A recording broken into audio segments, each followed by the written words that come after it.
Hey guys, it's Ian Benjamin, Digital Hub, and today we're blessed. We've got Paul Sesay in our company for Digital Hub for this episode. Paul Sesay is the CEO of several companies and organisations. So, for example, we have the National Diversity Awards, the top 50 inclusive companies. We have the Precedent Group, and essentially over the last 10 years or so, which we'll get into this with the podcast and webinar, Paul has developed and founded these organizations that are massively focused on diversity and inclusion, not just from a race perspective, but LGBT and so forth, disabilities, and he's making great waves in the industry and become a figurehead in the UK for the work that he has done. And working with some magnificent companies, some massive organizations in his vision and in his journey to improving equality, diversity, and inclusion. And so, Paul, how you doing today, buddy? How you doing? I'm very good. How you doing today, Ian, as well? How are you doing yourself? Yeah, I'm great. Yeah, it's Friday. Been a bit of a mad week, but honestly, thanks a lot for coming on board of the podcast. I really appreciate it. So, and thank you for having me. I'm really looking forward to it. That's good. Brilliant. So let's dive in, man. So you're a Yorkshireman, right? I'm from Leeds originally, yeah, born and bred, and from quite humble beginnings, which I'll probably go into. So yeah, I was born to a black father and a white mother, but I was a couple of night stands. And in the 70s, there was a lot of racism, and for whatever reason, my mum decided to give me up for her when I was born. I've got white brothers and sisters that she kept, but she put me out for adoption and fostering from a baby, really. Wow, okay, fine. So did you speak to your mum now? I mean, have you kind of reconnected with her at all? No, not at all, no. But yeah, so I went through various foster homes and children's homes and stuff like that, and some very good, some bad, and there wasn't as much legislation there. So I went to some foster homes where I actually experienced racism and abuse. And I remember one particular time there's the film Zulu. It's probably about 7, just moved there, and they was going, "Oh, there's your dad there, there's your mum there, and there's your cousins," and it's like, and I quickly realized at a young age. And that's actually in a family that's actually fostering you, that the people in the family are saying that. Yeah, they was just doing it for the money basically as well. And didn't really care for the welfare of where I was. So I was always kind of how would you call it? A survivor, let's put it that way, when I was a kid. Went through some horrendous things, but it put me in good stead for where I am today. Definitely. So you're kind of going through school, pretty much the only black kid in the school, and being bullied and having to kind of fight your way to get respect and so forth. Yeah. I mean, yeah, well, it was a bit of both. I've lived in some black areas and some white areas. But yeah, for the white areas, for instance, I remember I was 6, and do you remember this song? There's a brown girl in the ring. Oh yeah, Boney M. I was the brown boy in the ring. Yeah. I was the brown boy in the ring, getting kicked by half the school. Do you know what I mean? Just stuff like that, and he had a lot of National Front back in the 80s as well. Remember that? And called Leeds Service Crew as well, which was a racist white organisation. For Leeds United as well. It was a horrendous time. So I was constantly running from racism and trying just to survive, as well as from the foster homes that I was in as well. Gotcha. But at the same time, it defined who I am today. 100%. And when I was 15, 16, I was out on the streets. I went to a hostel, living in a hostel, out on my own. But it was a relief not to be in a foster home, if that makes sense. Yeah, a bit of freedom. The black community, and with no parents to tell me what I can do or what's right from wrong, I quickly become very ghettoized, if that wanted the word. Right. So but at the same time, the streets was my friends. Do you know what I mean? It was like people who treat me nice, and there's some stuff that you probably do that I'm not proud of doing, but I didn't know any difference at that age. Do you know what I mean? Right. Okay. So you're talking like 16, 17, 19, that sort of era. 15, 16, 17. And the culture was it then. For me, growing up in Chapeltown, a lot of bravado you needed to keep up to. Obviously I was a survivor anyway. And it was challenging as well. Do you know what I mean? But I got racism from both ends. So I got racism from the white end. I got racism from the black community as well for being mixed race. So I experienced that. So I was thinking, I don't fit in the white community. I don't fit in some of the black community. Do you know what I mean? Where do I go from here? Yeah. I think that's quite common, because obviously I've got mixed race children as well. Like my wife's wife got 2 kids and they're both mixed race. I just hope, to think that I don't think they've experienced much racism, but I think they've heard those stories, and that has kind of gone through their mind. I'm sure it has a little bit.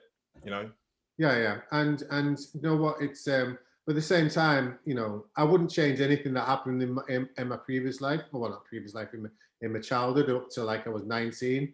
But I quickly knew when I was going through the streets in Chapeltown in Leeds that I knew right from wrong. Even though I'd been through all these things and done some bad stuff, I knew right from wrong. I knew what I was doing wasn't right. I knew I needed to get out of there somehow. And there was in that time you had like of Tupac and various others that was hitting the headlines with. There's a particular film called Juice. I don't know if you remember the film Juice. I do remember Juice. Yeah, I do. Yeah. And my little crew at the time, was all hanging around, not doing too much. And then that film came out, and everybody wanted to be Tupac in that film, wanted to do more wild stuff, get guns and do crime and rob shops. And it's like, I just, I really, really, as much as I love you guys, I really don't want to go that far. I don't want to go to prison, and I don't want to get shot. Do you know what I mean? Yeah. So what's the other one? Was it Boys in the Hood as well? Boys in the Hood as well, yeah. Yeah, I remember that. Yeah. And it kind of, fantasizes about that street life, which kind of holds us back in a way. Do you know what I mean? Because as much as there has a message that people die in that, it still fantasizes that people still want to be that drug dealer or that in that gang because they feel like So when I was 19, I moved to Liverpool with literally £25 in my pocket to close. That was it. Why did you choose Liverpool? Why there? I don't. Brookside. I love the Liverpool accent. I don't know. It was just I don't know. Maybe it's my destiny, but I just you go certain places and feel at home, and I just I love the accent. I love the place. I love the people there. So you had friends there to kind of like welcome you in. No, I didn't know anybody. I didn't know anybody. Not one person. Wow. And it's getting to a really important point though. Is like, so when I moved there when I was 19, I was going. In fact, how I ended up there was I was going to the nightclub called Cream. Now Cream was like the dance thing. Yeah, I remember that. Yeah, everywhere from all over the UK went. And one of my friends met this girl in there, and she was a student in Liverpool, but she was going back to Wales, and she was hiring out a flat for the summer. So I said, I'll take it. So I literally went back to Leeds, got my clothes, got me money, which is only 25, and came back. And that was it. The rest was history. But there was a guy that I met one of the first days that was there called James Klass, and a guy called Kevin. And they, as soon as I was there, they took me under the wing.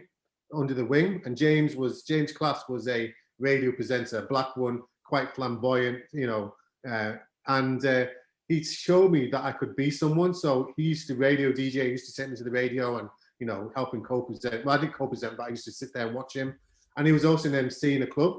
So I got MCing in clubs and getting paid to MC. Because I used to rap in Chapeltown. That was the thing, Right. You're doing some reggae, you're doing some rapping and stuff like that. But to take it and get paid for it and people loving what you do was just an amazing experience. I bet. Yeah.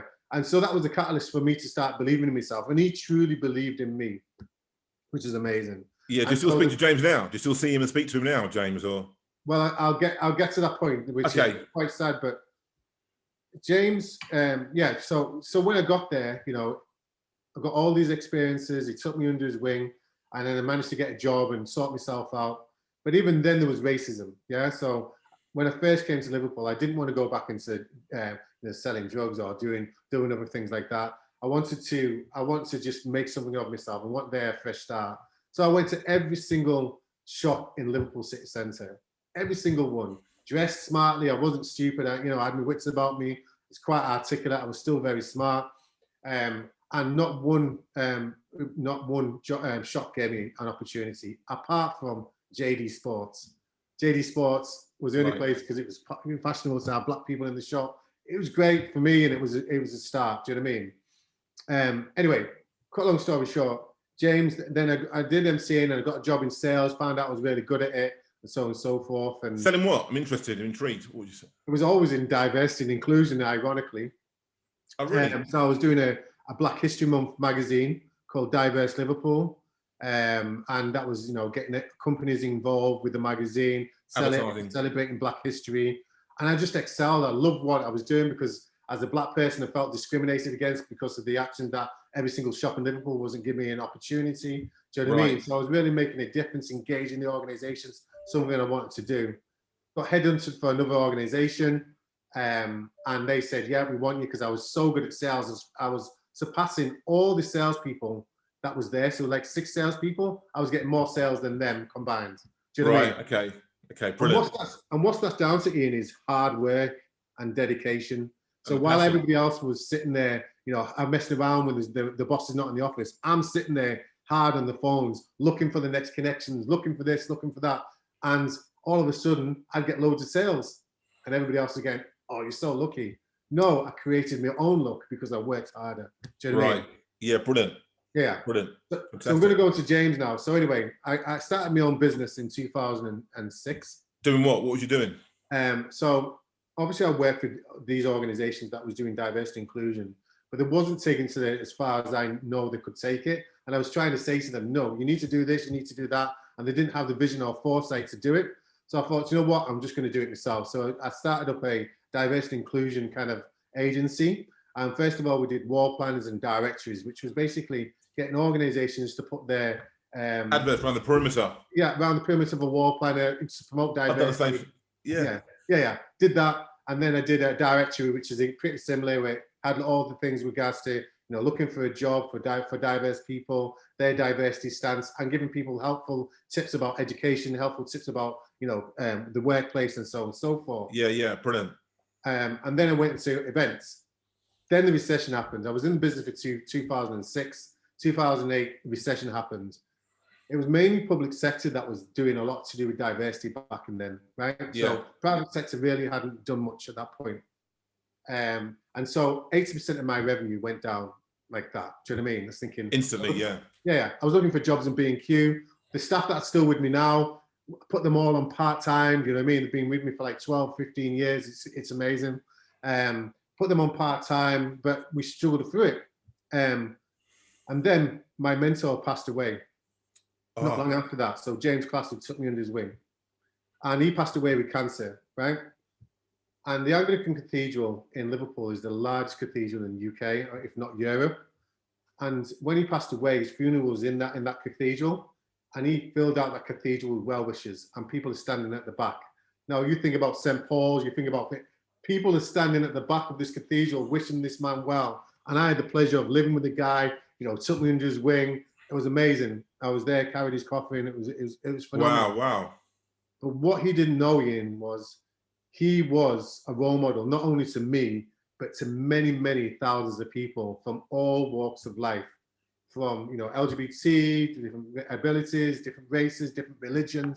They all knew James, and they all had the same message. He's inspired me in some kind of way. And he never knew that. I know for a fact he never knew that. So that's why the National Diversity Awards was born out of his death, because I wanted to do something for role models in society that are role models before they pass away. Do you know what I mean? And they know that. So that's right.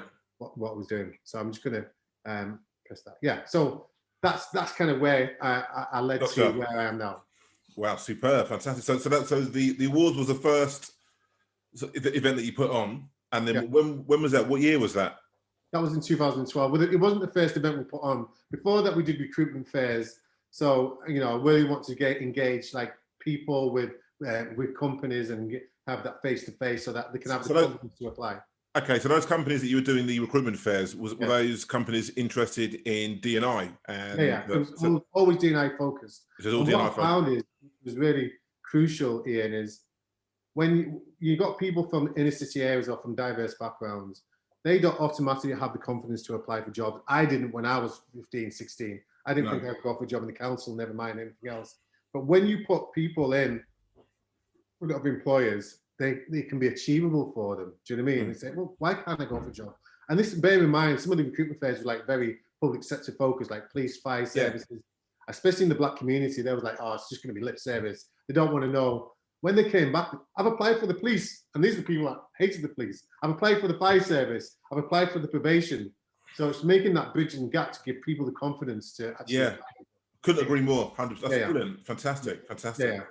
So and then we did like a Single Equality Act conference when the Single Equality Act came in, and we started doing events. But then the national was one bigger event that just has grown and grown and grown to the point we've got 64,000 nominations this year. ITN News is put it on the national news, and and look, all the regional channels, some of the biggest companies like Microsoft, Direct Line, Open University, all involved with it. It's just amazing. So that started like, you said 2012. 2012, yeah. 2012. So you've seen that growth year on year. Yeah. And then has that curve kind of got shot up over the last 18 months, 2 years? Yeah, I mean, it's always grown. I think from the first year when we did the national, because there was nothing out there. There was lots of diversity awards, which is very corporate, patting diversity heads of diversity on the back and saying you're doing a great job, which they are. I'm not taking away the job that they do. They're making a difference. But for me, the real people that are making a difference in society, that are really having an impact, are the people that are working with kids that have got no money, or from poor backgrounds, that are just giving that, doing football, or someone with a disability that's overcome such adversity, but he's gone on to do amazing things, even though they've got that disability. Recognizing these types of people is crucial. Do you know what I mean? And what I wanted to do is you get these people and you put them in front of corporates and say, this is what diversity looks like from a trans, from a race, from a religious background. These are types of talent that you're missing out on. Do you know what I mean? Yeah, 100%. 100%. Definitely. I mean, it's a really, really, really, important topic that I'm really, really passionate about as a Black guy.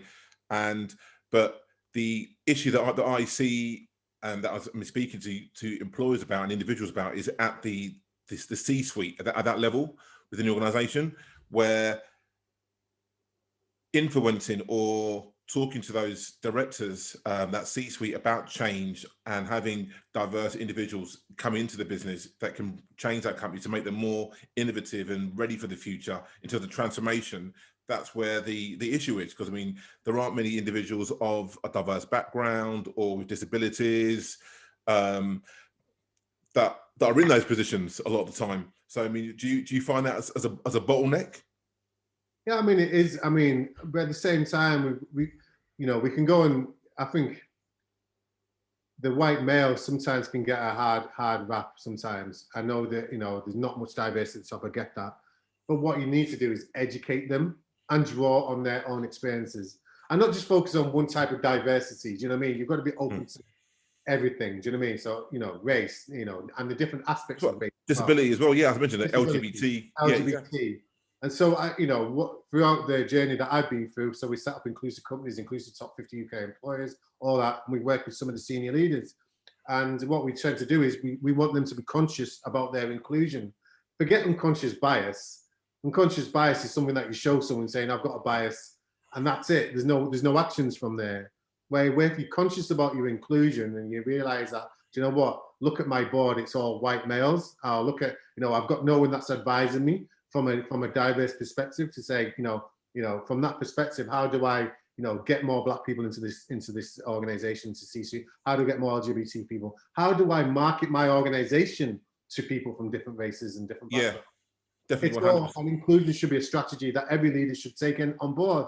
So what we tend to do when we work with the leaders is draw on their own experiences. And trust me, even though a white male maybe gone to a good university, they will still have felt, some kind of discrimination. It might be they have someone in their family that's got dyslexia or autism, or they might have, someone that's faced racism in their family, that the boyfriend, someone that's gone out with their Black guy or a white girl or whatever. Yeah. And so you draw on their experiences in order to get them to really think about, to see how it could be, how they can adapt, and then get them involved and put them in front of different networks. Do you know what I mean? And change can truly happen, but it can. Right. I always say that the little things the CEO says has huge impacts for the rest of the organization. Massively. I mean, they've got ultimate power, right? I mean, they are the influencers of that organization, and they can pretty much set out the vision. So that's why, again, it goes back to what I said a couple of minutes ago in terms of that C-suite, whether it's white, Black, Chinese, doesn't really matter. I mean, having them, if they haven't really taken on board D&I or got any D&I strategies in place, is how do you get them to think and to realize that, okay, we can benefit from this. The company that I run can benefit from this going forward into in the millennium, carrying on. We also advise CEOs and C-suites to be accessible to their staff and know what the lived experience is. And for a lot of CEOs, it's very uncomfortable. But there's a power in the networks if they run properly. Make sure that there's a lot of investment within D&I and the networks, because what will happen then is, and I've been sharing like lots of networks, and what happens is when you get a CEO involved or C-suite involved with their network and they have these meetings, they'll say, well, I've been in this job for 10 years. My white counterpart has far surpassed me, and I have 3 promotions where I've been stayed where I am. I've applied for the jobs, I've done the jobs, I've even done the jobs when nobody's been there to do the jobs, yet I still haven't been able to go up the ladder. Progress. And when you have one person saying that, and then another one, and then another one, and then 10 people in the same network are saying the same thing, the CEO has to listen. Do you know what I mean? And so is that common? Is that a common situation? Is that like a... Absolutely. Yeah. Even now, 2021, it's crazy. And even with Black Lives Matter and George Floyd's death, you know, people want to do more for Black people. That's great. But it's not just a listening exercise and an empathy kind of trail. Yeah. You know what I mean? They're like, oh, we've listened to you. We thank you very much for sharing your story and getting the first Black person to be in charge of all their Black inclusion as well within the organizations. That's not how you do it. You know, you've got to sit there and have actions in place in order to progress, not just Black people, but anybody that's not represented. Yeah. You know what I mean? 100%. And is that what you're doing through the, obviously you can't do that through the awards. I mean, you're doing that through the inclusive companies, through a division of that? Yeah. The top and 50. the beauty of inclusive companies is that, so we've got companies that are on the very beginning of the journey of inclusion, not diverse at all, and companies that are just absolutely smashing it. And so we mix all these great companies together, and you know, we really get headway. And so what, you know, for instance, menopause, a lot of companies don't even think about menopause, yet it's going to affect all the women in your organization at some point. Do you know what I mean? And you have to make allowances, and we clue them up on menopause and how that may feel with you know, the things that they may be going through at that particular time. You know, they might get hot sweats, or you know, they might feel a bit under the weather and quite lethargic as well. You know, yeah. And so, you know, companies have to have policies and procedures to adapt to that. Do you know what I mean? That's fantastic. So I mean, that's a really good point. I mean, so just really touch on that real quickly. So HR departments, so that they don't really kind of prepare for that, really. I mean, I've never heard anybody speak about that. Candidates, because I'm a recruitment person, as you know. I've never had a candidate say to me, well, you know, I don't want to leave this company, or what does this company do that I'm going forward for about the menopause? I'm going for the menopause right now. And it's something that people don't really talk about, or candidates don't talk about.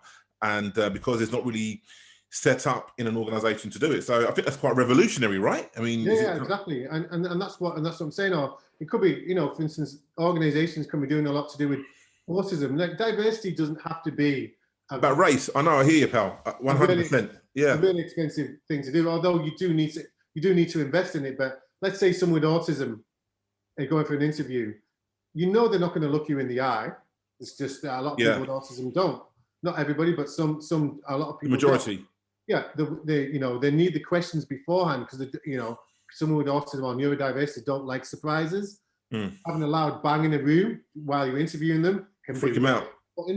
And there's all these certain nuances that you probably, if you and I was to go for a job, we'd be looking for that eye contact. We'd be looking for that firm handshake. We'd be looking for all the things that person may not have to give, but actually they may be absolute genius at what they're doing. Yeah, that's right. Absolutely. Yeah. And just to give you an example of this, is one of the National Diversity Awards winners is a young Black kid with autism, right? By the age of 2, he mastered phonics. By the age of 3, he could speak fluent Mandarin. By the age of 6, he went to Oxford University to study philosophy. And at 6?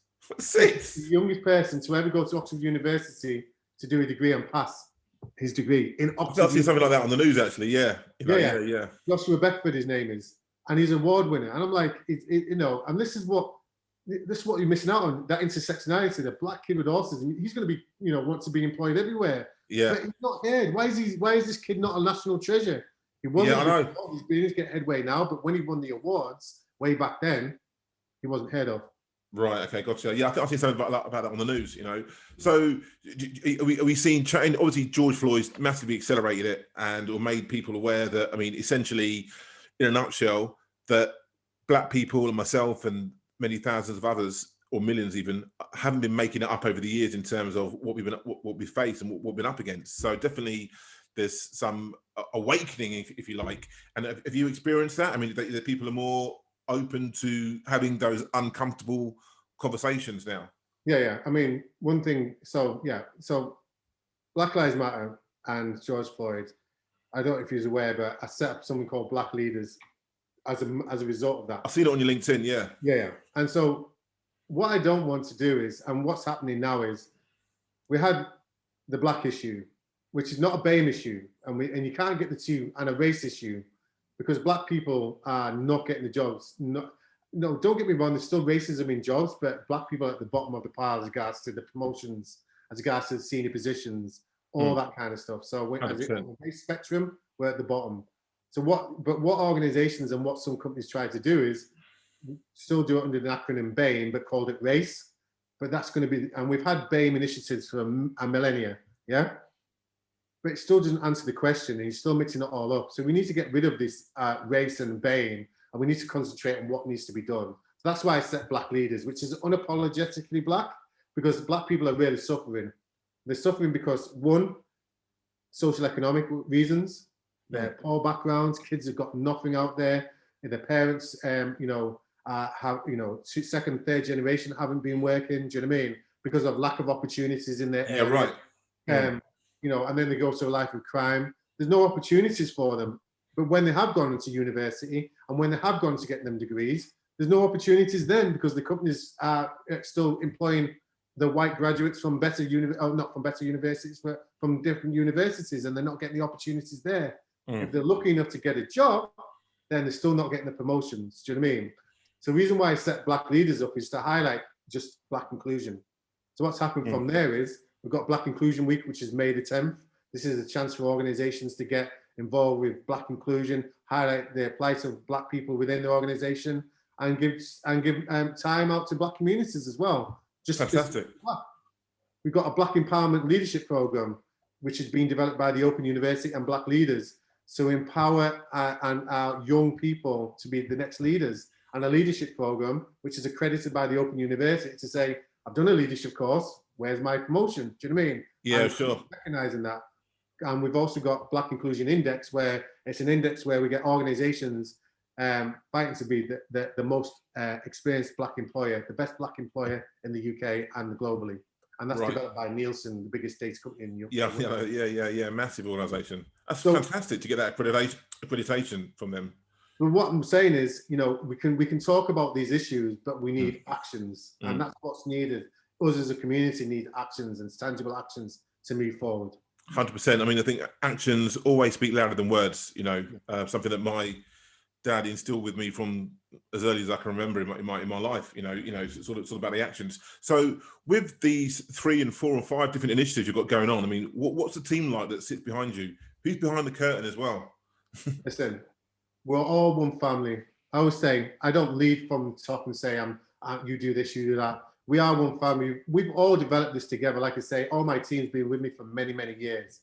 Haley, Emma, Terence, and a few affiliates and consultants, and everyone that works with us in the past and in the future. It's been amazing. And what's been great about their journey as well is that, I'm a visionary. I think of all these things, and I make, and I do actions, but these make these dreams a reality. Do you know what I mean? And they're fully invested themselves because they're achieving. So the National University was not just about me, it's about my staff as well. They've done that. They've achieved that. They've made a difference to all these thousands of people. So we've got is it a big team? Are they obviously they're all full time? No, we're a small team. Okay. But we've got lots of affiliates as well. Do you know what I mean? But we're a growing team. We're a growing organisation. Okay, gotcha. So are they based? Because you're now based in like Cheshire, right? That sort of neck of the woods. Is that right? No, Wirral. Did you say Cheshire? Cheshire? No, not Cheshire.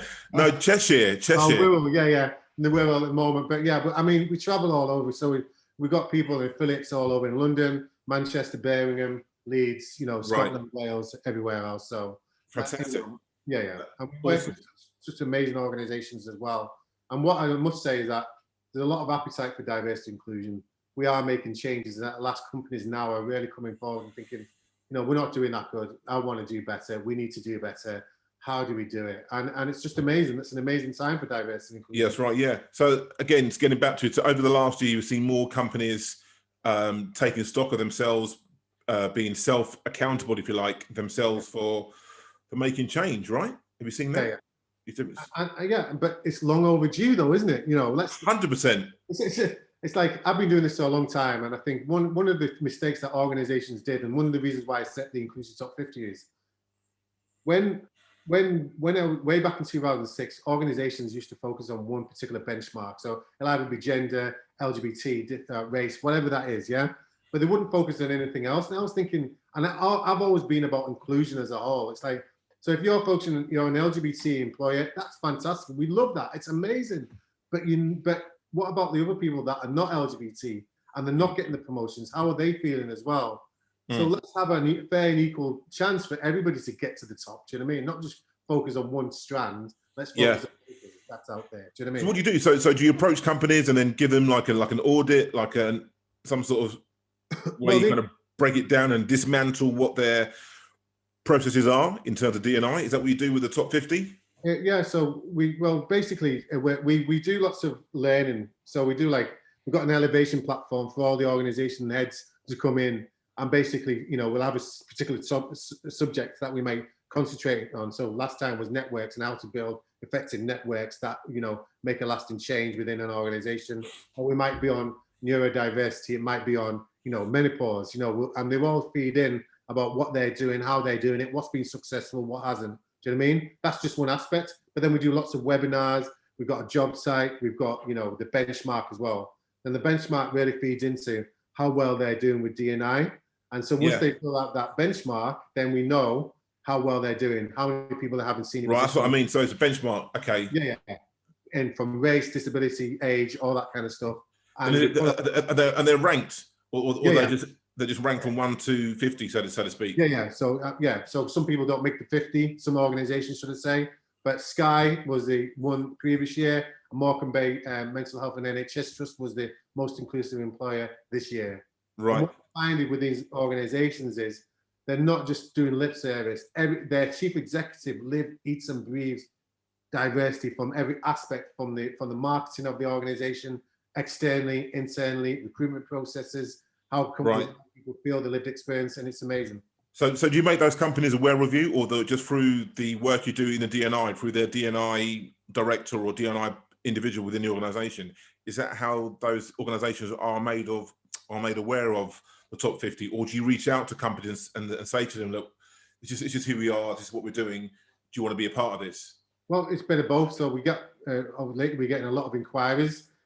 So really, it's you know, I think we in the beginning, obviously, we had to reach out to organisations, but now we've come to a point where organisations want to be part of Inclusive Top 50 and want to know where they are within their journey for D&I. Do you know what I mean? Which is phenomenal. Do you know what I mean? Yeah. It's brilliant, fantastic. And the more we want to learn them as well. You know, we're family. It's not just us. It's a family. We're not just pointing our finger going, you need to do this, you need to do that. It's not one shoe fits all with diversity inclusion. It's, you know, whatever fits with that. So construction is completely different to education. Do you know what I mean? Banking is completely different to insurance. And so you've got to work within the parameters of what they are in order to totally. Yeah, it's not, you know, every company's going to be at a different stage, right? You touched on it earlier. Yeah. Some companies still need help, but they may be further down the road than another company. So no, I totally get that, you know, and it's great. And I think you're absolutely right that the moment there has been change where we've been banging on the door for years. My parents come over here from St Kitts in the West Indies in the 60s and struggled, worked really, really hard, and told me some stories, some nightmare stories about, you know, what they went through. My dad's promotion, my dad kicked and tried and got into a managerial position at Vauxhall in Luton in Bedfordshire, where I live now still. And yeah, I mean, some of the stories he told me, it just sickened me. And I even remember I was really, really young, walking up the road with my mum and my sister, who's a year older than me, who actually lives in a Wirral, and walking up the road, some guy, must have been about 50 or 60 at the time, shouting all these names at us, and I'm like, turn around to my mum saying, what's he shouting at us for? She's like, oh, don't worry about it, grabbing our hands and whatever, because we lived in a residential area where there wasn't any black people. And so yeah, it was, you know, so it's only as I got older, I kind of realised, but all these things that you're talking about, all these struggles, and now we're seeing a slight edge on some potential change, you know, in our day-to-day lives, but also more importantly, in the working lives of our children. Do you know what I mean? Which is just so important, and you're absolutely right. It's definitely magnificent to see, and what you're doing, Paul. I mean, you know, we've been speaking for the last month or two, which has been amazing to learn about your journey and to learn about the 3 companies that you're involved in, what you founded, which I think is just absolutely amazing, and which is great.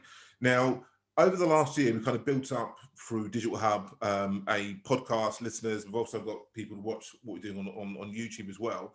So this is a little bit of a platform for you to kind of tell the Digital Hubbers, if you like, in terms of what's next. What are you doing next? What's the vision? What are you looking to achieve in 2021, 2022? Well, as you know, we've been speaking about. So I've just set up a recruitment agency called Precedent Group.